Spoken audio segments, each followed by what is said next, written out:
How to get a sponsor for your PR application. इस video में मैं आपको ये बताऊंगी कि कैसे आपको अपने पीआर परमानेंट रेसिडेंसी के लिए एक स्पॉन्सर मिल सकता है।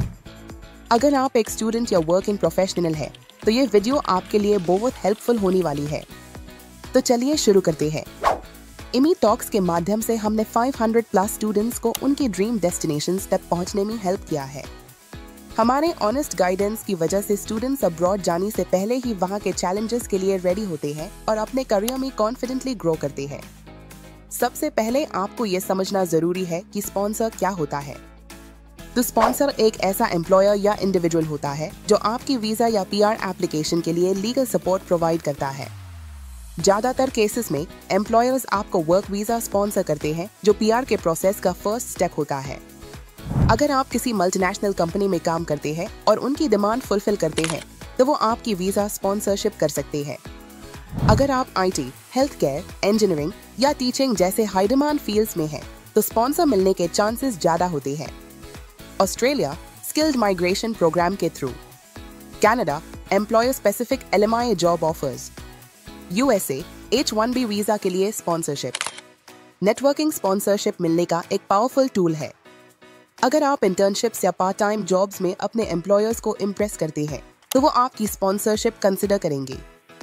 लिंक्डइन या प्रोफेशनल नेटवर्किंग इवेंट्स अटेंड करके डायरेक्टली एम्प्लॉयर्स तक पहुंचे। आप अगर किसी मल्टीनेशनल कंपनी में इंटर्नशिप करते हैं और वहां अपने स्किल्स दिखाते हैं तो स्पॉन्सर मिलना आसान हो सकता है। स्पॉन्सर मिलने के रिक्वायरमेंट्स आपकी स्किल्स उनके बिजनेस के लिए जरूरी होनी चाहिए।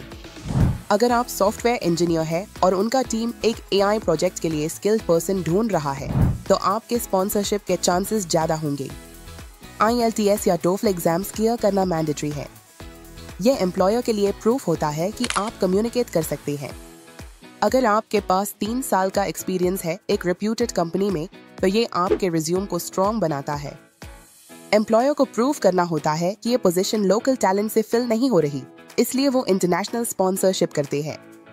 आपके लिए सबसे पहले ये जरूरी है कि आप ऐसे फील्ड्स आइडेंटिफाई करें जहां स्किल्ड प्रोफेशनल्स की डिमांड ज्यादा हो, like IT, health care, engineering, teaching.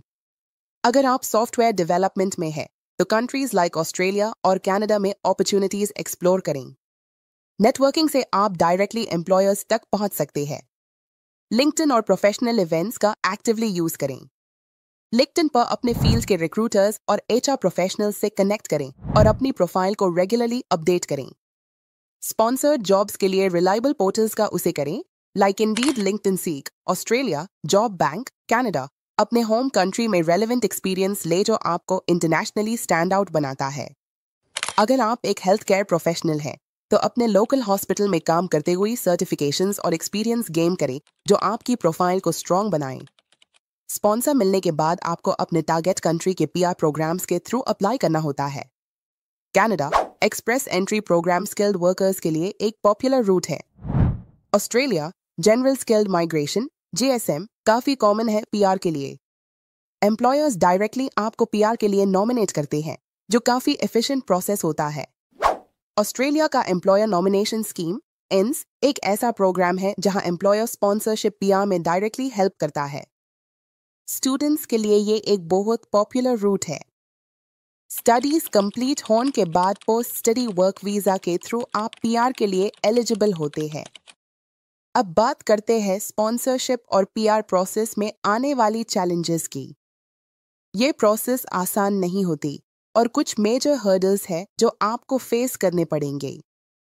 Global level पे स्किल्ड वर्कर्स के लिए काफी कंपटीशन होता है। कनाडा के एक्सप्रेस एंट्री प्रोग्राम में आपको अपने स्किल्स और एक्सपीरियंस के बेसिस पर पॉइंट्स मिलते हैं, लेकिन आपको अनप्रोफेशनल्स से कॉम्पीट करना पड़ता है जो हर कंट्री से अप्लाई करते हैं।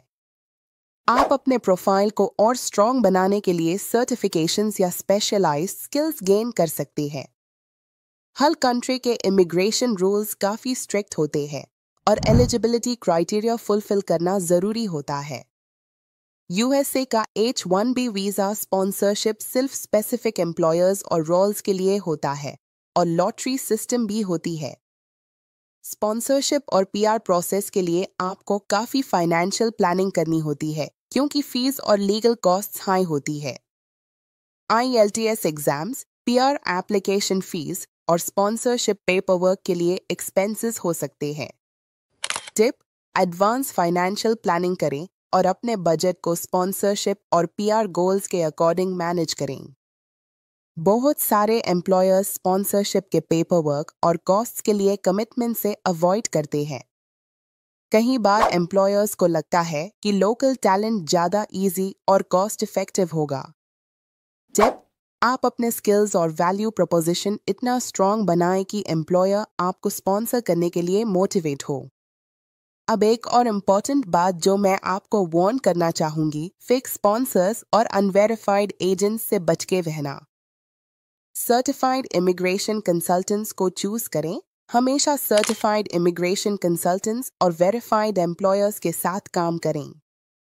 अगर आपको एक एजेंट गारंटी देता है कि वो 100% स्पॉन्सरशिप करवा देगा बिना किसी एफर्ट के, तो ये एक रेड फ्लैग है। जो एजेंट्स आपको अनरियलिस्टिक प्रॉमिसेस देते हैं, उनसे दूर रहिए। ऐसे एजेंट्स बोलते हैं कि बस पैसे दे दो और वीजा मिल जाएगा, लेकिन ये फ्रॉड होता है जो आपके फ्यूचर को रिस्क में डाल सकता है। अब एक इम्पॉर्टेंट सवाल जो अक्सर लोग पूछते हैं, क्या स्पॉन्सरशिप मिलना गारंटीड है? स्पॉन्सरशिप मिलना गारंटीड नहीं होता, क्योंकि ये आपकी स्किल्स, डिमांड और नेटवर्किंग पर डिपेंड करता है। अगर आप आईटी फील्ड में हैं और आपकी स्किल सेट डिमांड ड्रिवन है, तो स्पॉन्सरशिप मिलने के चांसेस काफ़ी हाई हैं। आपके स्पॉन्सरशिप के चांसेस बढ़ाने के लिए प्लानिंग और राइट अप्रोच ज़रूरी है। लिंक्डइन के थ्रू रिक्रूटर्स और एम्प्लॉयर्स से कनेक्ट करें। ऐसे सर्टिफिकेशंस करें जो आपको एक एज दे सके। हाई डिमांड इंडस्ट्रीज जैसे आईटी और हेल्थ केयर में अपॉर्चुनिटीज एक्सप्लोर करें।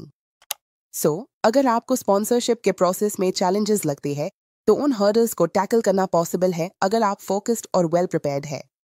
और याद रखें, वेरीफाइड सोर्सेज और प्लानिंग हाई आपको एक स्ट्रॉन्ग पोजीशन में लाकर स्पॉन्सरशिप और पीआर अचीव करने में मदद करते हैं।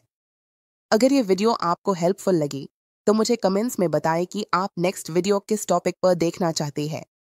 और लाइक, शेयर और सब्सक्राइब करना ना भूलें। See you in the next video.